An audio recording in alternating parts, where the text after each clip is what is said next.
नमस्कार, खबरों का पंचनामा में आप सभी का स्वागत है। मैं हूं आपके साथ कांची बंसल। हम लेकर आए हैं देश और दुनिया की 5 बड़ी खबरें, जिस पर चर्चा के लिए हमारे साथ स्टूडियो में मौजूद हैं कैपिटल टीवी के editor in chief doctor Manish Kumar. Doctor साहब, बहुत बहुत स्वागत है आपका। धन्यवाद। सबसे पहले नजर डालते हैं आज की हेडलाइंस पर। भारत चीन झड़प पर बौखलाया विपक्ष। तवांग मामले पर संसद में जमकर हुआ हंगामा। 17 विपक्षी दलों ने राज्यसभा से किया वॉकआउट। भारत जोड़ो यात्रा में शामिल हुए आरबीआई के पूर्व गवर्नर रघुराम राजन। राहुल के साथ मिलाए कदम से कदम, यात्रा में की लंबी चर्चा। बांग्लादेशी रिजवान को पुलिस ने किया गिरफ्तार। राष्ट्रीय सुरक्षा के लिए था बड़ा खतरा। आईबी और एनआईए ने गृह मंत्रालय को सौंपी रिपोर्ट। बिहार में शराब से 20 मौतों के सवाल पर भड़के नीतीश कुमार। विधानसभा में बीजेपी विधायकों पर चिल्लाए विपक्ष ने जमकर साधा निशाना। सच्ची पत्रकारिता की हुई बड़ी जीत। परमवीर सिंह ने अर्नब गोस्वामी के खिलाफ 90 लाख रुपए का मानहानि का मुकदमा बगैर किसी शर्त लिया वापस।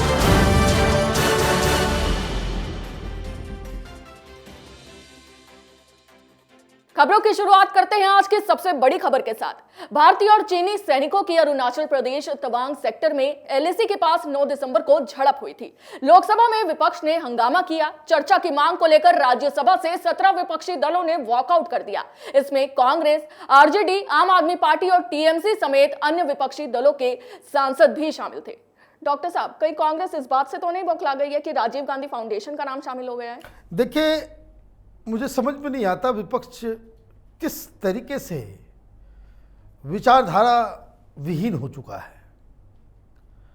आप एक नेशनल इशू को लेकर, वो भी सिक्योरिटी से जुड़ा हुआ, आर्मी से जुड़ा हुआ, उसको लेकर के संसद में आप इस तरह के हंगामे कर रहे हो।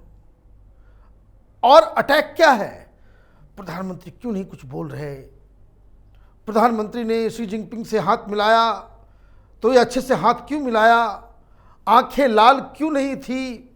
चाइना को सबक सिखाना है? क्या करना चाहते हैं ये लोग? युद्ध कर दिया जाए। जब इनकी सरकार थी तो वो तो घुस के अंदर आ जाता था, बिल्ली की तरह मिमियाना शुरू कर देते थे ये लोग। एक आर्मी की तरफ से एक्शन तो छोड़ दीजिए, आर्मी को मना किया जाता था कि कोई एक्शन ना ले।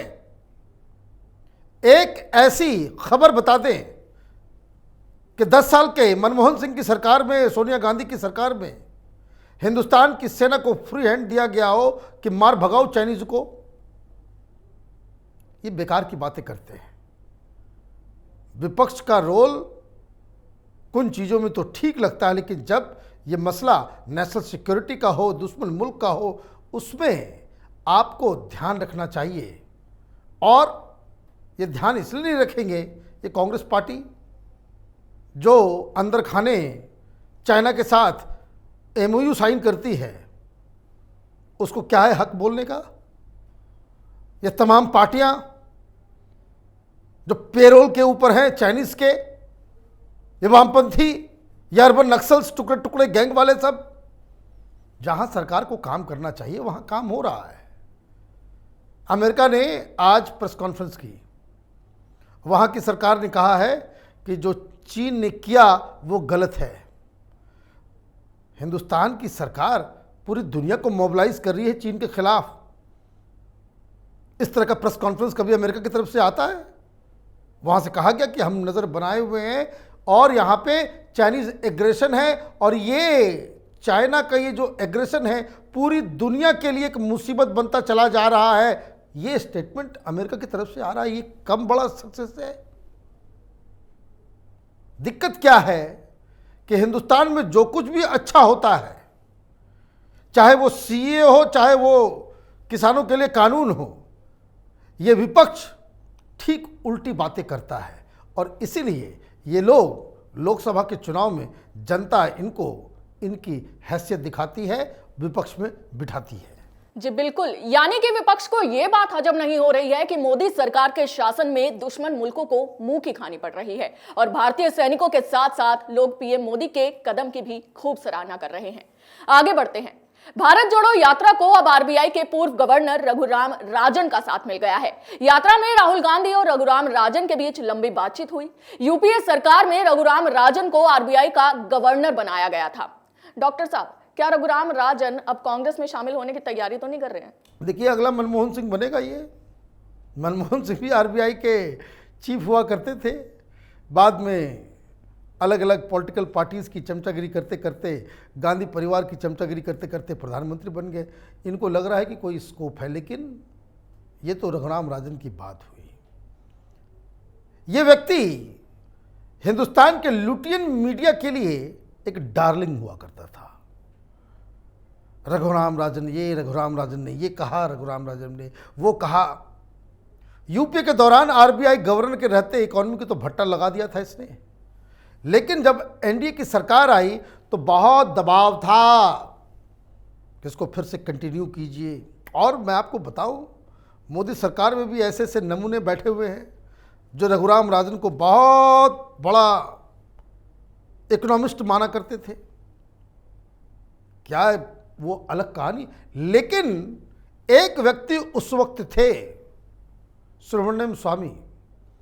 उन्होंने कहा था कि बड़ा डेंजरस व्यक्ति है, ये गांधी परिवार का चमचा है, ये कांग्रेस का हिटमैन है। मोदी सरकार ने स्वामी जी की बात नहीं मानी। आज वही प्रूफ हुआ है। बाकायदा उसने साबित कर दिया कि वो कोई इंडिपेंडेंट न्यूट्रल इकोनॉमिस्ट नहीं है, बल्कि एक पॉलिटिकल एजेंट है, जिसे अब कहीं नौकरी नहीं मिल रही है तो वो राजनीति में अपना दांव आजमाना चाहता है। जी, यानी कि अब रघुराम राजन कांग्रेस का नमक अदा कर रहे हैं। बिल्कुल। चलिए आगे बढ़ते हैं और अगली बड़ी खबर पर नजर डालते हैं। सुरक्षा एजेंसियों ने बांग्लादेशी नागरिक रिजवान अहमद को राष्ट्रीय सुरक्षा के लिए बड़ा खतरा माना है। रिजवान और उसके परिवार ने जिस पते पर आधार कार्ड, पासपोर्ट बनवाया था, वहां पर वो कभी नहीं रहे। सुरक्षा एजेंसियों ने अपनी रिपोर्ट गृह मंत्रालय और शासन को भेजी। बांग्लादेशी परिवार के mobile, laptop, desktop, Instagram, WhatsApp के मैसेज डिलीट किए गए। चैट न होने के बावजूद इस बात का पक्का अंदेशा जताया जा रहा है कि रिजवान देश विरोधी साजिश को अंजाम देने में जुटा है। डॉक्टर साहब, बांग्लादेशी रिजवान पर तो बड़ा खुलासा हो गया है। भाई, ये रिजवान कौन है?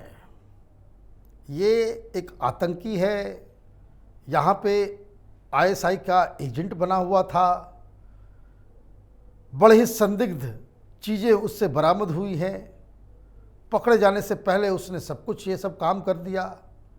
सवाल ये है कि वो उत्तर प्रदेश में कानपुर में रह कैसे रहा था, इसके आधार कार्ड कैसे बन गए, इसके परिवार के लोगों की सारी चीज़ें, वो सारा कुछ इंडियन नेशनल बनकर के वो कैसे रह रहा था। इस सवाल का जवाब अखिलेश यादव को देना चाहिए, क्योंकि अखिलेश यादव के एक एमएलए ने ही इसकी पुष्टि की थी कि ये भारतीय है। ये समाजवादी पार्टी इस तरह के लोगों को क्यों पाल रखी है? कोई भी आतंकी निकलता है समाजवादी, यूपी में आप कोई भी इस तरह की गतिविधि के लोग मिलेंगे, आपको मालूम चलेगा भी इसका रिश्ता समाजवादी पार्टी से है। 10 बार ये पाकिस्तान जा चुका, श्रीलंका में ये किसी 10 बार ये श्रीलंका गया। किस चीज के लिए? डॉक्टर की डिग्री इसके पास कहां से आई? दिक्कत क्या है, इस बात को समझना पड़ेगा कि हिंदुस्तान के अंदर आईएसआई जो काम करती है, पाकिस्तानी खुफिया एजेंसी, ये जो देशद्रोहियों का जो एक पूरा जत्था तैयार हो रहा है, ये जो अलकायदा, ये आईएसआईएस के लोग जो हिंदुस्तान में स्लीपर सेल्स बना रहे हैं, ये नक्सलाइट, ये चाइनीज पैसे से चलने वाले पॉलिटिकल पार्टीज और उसके दलाल, उनका संरक्षण जब तक नहीं होगा, इस तरह के लोग हिंदुस्तान में सरवाइव नहीं कर सकते। जिस तरीके से पहले क्रिमिनल्स को पॉलिटिकल पार्टीज का वरदहस्त मिला हुआ होता था, बाकायदा संरक्षण मिला होता था, समय ऐसा दिख रहा है कि पॉलिटिकल पार्टीज जो विरोध में हैं, विपक्ष में हैं, सेकुलरिज्म के नाम के ऊपर ये लोग देशद्रोही, आतंकी, हवाला ऑपरेटर्स को अब इन लोगों ने संरक्षण देना शुरू कर दिया है। एनआईए की रिपोर्ट दहलाने वाली रिपोर्ट है और इस बात की जांच होनी चाहिए कि जो तमाम इस तरह के गिरोह के लोग पकड़े जाते हैं उनको कौन हिंदुस्तान में राजनीतिक संरक्षण देता है। इस तरह के पार्टीज, इस तरह के नेताओं को एक्सपोज करने और उनको सलाखों के पीछे भेजने का वक्त आ गया है। जी बिल्कुल, आगे बढ़ते हैं। बिहार के छपरा में जहरीली शराब से 20 लोगों की मौत के चलते बिहार विधानसभा के शीतकालीन सत्र में जमकर हंगामा हुआ। बीजेपी ने इन मौतों के लिए सीएम नीतीश कुमार को जिम्मेदार ठहराया और सदन के अंदर और बाहर नीतीश सरकार के खिलाफ नारेबाजी की। विपक्ष के हंगामे से नीतीश कुमार अपना आपा ही खो बैठे। गुस्से में उन्होंने बीजेपी विधायकों पर चिल्ला पड़े। मुख्यमंत्री के इस व्यवहार से बीजेपी विधायक नाराज हो गए और नीतीश कुमार को माफी मांगने को कहा। डॉक्टर साहब, बिहार में जंगल राज है, सभी को दिखाई देता है, लेकिन ऐसे आरोप लगते ही नीतीश कुमार अपना आपा क्यों खो बैठते हैं? देखिए, बिहार में एक बात कहते हैं हम लोग कि सठिया गए, तो नीतीश बाबू जो है वाकई सठिया गए। पहले तो बहुत ही चिकनी चुपड़ी बातें करके लोगों को ये संदेश दिया करते थे कि बड़े सौम्य, बड़े सभ्य हैं, लेकिन पिछले कुछ महीनों से जब से वो लालू यादव के बेटों के संसर्ग में आए हैं, उनके साथ सत्ता चला रहे हैं, इनकी जुबान जो है फिसलने लगी है। ये पहले कभी तुम ताम नहीं किया करते थे। आज असेंबली के अंदर जो माननीय विधायक गण वहाँ पे थे, किसी भी पार्टी के हों, उसको तुम करके बुला रहे हैं। बीजेपी के लीडर्स को प्रेस कॉन्फ्रेंस में तुम ताम करते हैं, प्रशांत किशोर के नाम पे तुम ताम करते हैं। ये जो उनके बर्ताव में बदलाव आया है, ये उनके फ्रस्ट्रेशन की निशानी है। एक तो उनको ये मानना पड़ गया कि भाई प्रधानमंत्री की रेस में नहीं है, तो जिन लोगों ने इन्हें समझाया था कि ऐसा कर लो, प्रधानमंत्री का कोई चेहरा है नहीं मोदी को चैलेंज करने वाला, तो तुम ही उठाओ ये बीड़ा, नॉर्थ इंडिया का सबसे बड़ा लीडर तुम ही हो, तो तुम इधर इसको ये करो और लालू के बेटे को डिप्टी सीएम बना दो, यहाँ पे भी अपना ध्यान रखना, वहाँ पे भी ध्यान रखना। तो ये तो मामला ख़त्म हो गया। 2-4 बार दांत दिखाने के लिए आए थे दिल्ली, दांत दिखा करके चले गए, कुछ हासिल नहीं हुआ। अब मालूम चला कि भाई एक तो प्रधानमंत्री का सपना भी टूटा, अब आरजेडी वाले अंदर इनका कुर्सी के नीचे जो है वो आड़ी चला रहे हैं। लोग ये कह रहे हैं कि अब समय आ गया है तेजस्वी यादव को मुख्यमंत्री बना दिया जाए। तो ये ना घर के रहे हैं ना घाट के रहे हैं, तो खिसियाई बिल्ली क्या करती है, खंभा नोचती है। नीतीश कुमार वही खंभा नोच रहे हैं, क्योंकि ये दरअसल एक बड़े ही अहंकारी व्यक्तित्व के व्यक्ति हैं। अहम दम अहंकार बहुत है इनको, और इसलिए जब इनका खेल खराब हो रहा है तो ये भाषा पे नियंत्रण छोड़ चुके हैं। जी बिल्कुल, अहंकार तो बड़े बड़ों को ले डूबा है। अब नीतीश कुमार का असली चेहरा भी बिहार की जनता के सामने आ चुका है। गलती मानने की बजाय वो विपक्ष पर ही गुस्सा हो गए। आगे बढ़ते हैं और आज की आखिरी बड़ी खबर पर नजर डालते हैं। मुंबई के पूर्व पुलिस कमिश्नर परमबीर सिंह ने अर्नब गोस्वामी के खिलाफ 90 लाख रुपए का मानहानि का मुकदमा बगैर किसी शर्त के वापस ले लिया है, लेकिन इस जीत से यकीनन कई चैनल वालों को दिक्कत हो रही होगी। डॉक्टर साहब, लगता है यार सच्ची पत्रकारिता की जीत हो ही गई है। देखिए, सच तो एक न एक दिन सामने आता ही है, और सच क्या है, ये परमबीर तो छोटा मोटा खिलाड़ी है। ये तो अपने मालिकों के आदेश को पालन कर रहा था। अर्नब गोस्वामी से पूरी की पूरी सरकार लड़ गई, पूरा मुंबई पुलिस जो है महकमा जो उसके पीछे पड़ गया, दिल्ली में बैठे तमाम मीडिया वाले उसके पीछे पड़ गया, अकेला वो लड़ता रहा। क्या हुआ, आज ये मीडिया वाले बेनकाब हो गए। एक भी आरोप अर्नब गोस्वामी के ऊपर टिका नहीं, जिसकी वजह से हुआ उद्धव ठाकरे जी, उनकी कुर्सी भी गई, पार्टी भी टूटा, सिंबल भी गया, पार्टी का नाम भी गया, सब कुछ हाथ से चला गया। जिस व्यक्ति ने आदेश दिया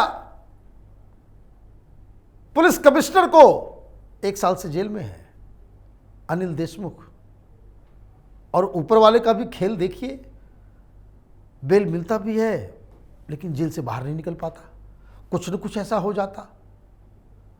नवाब मलिक जो कहता था कि मैं टॉर्चर करूंगा इतना कि अर्नब गोस्वामी को सुसाइड करना पड़ जाएगा, आज सुप्रीम कोर्ट में केस था उसका, बेल एप्लीकेशन, जज साहब ने कहा कि उसको डस्टबिन में डालो, अभी रहो जेल के अंदर, आनंद लो।